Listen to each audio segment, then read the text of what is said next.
Gujarat assembly इंतखाब को लेकर BJP ने अपने उम्मीदवारों की पहली लिस्ट जारी कर दी है, जिसमें 160 उम्मीदवारों के नामों का ऐलान कर दिया गया। सीएम भूपेंद्र पटेल घाटलोडिया सीट से चुनाव लड़ेंगे, जबकि क्रिकेटर रविंद्र जडेजा की अहलिया और हार्दिक पटेल को भी टिकट दिया गया है। इस रिपोर्ट में देखिए। गुजरात असेंबली इंतखाबात के लिए बीजेपी ने अपने 160 उम्मीदवारों की पहली लिस्ट जारी कर दी है, जिसमें घाटलोडिया असेंबली सीट से सीएम भूपेंद्र पटेल और मोरबी सीट से कांतिलाल अमृतिया को टिकट दिया गया है।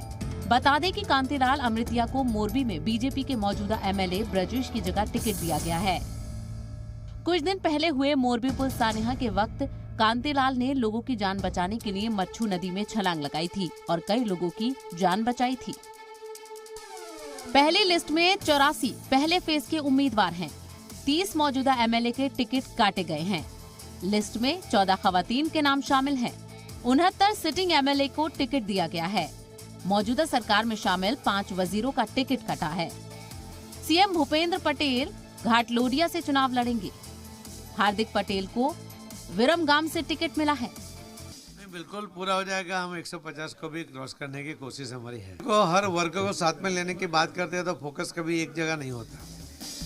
गुजरात के साबिक वज़ीर आला विजय रूपानी की जगह डॉक्टर दर्शिता शाह राजकोट मगरिब से चुनाव लड़ेंगी। इसमें राजेंद्र त्रिवेदी और प्रदीप परमान जैसे दिग्गज नाम शामिल हैं।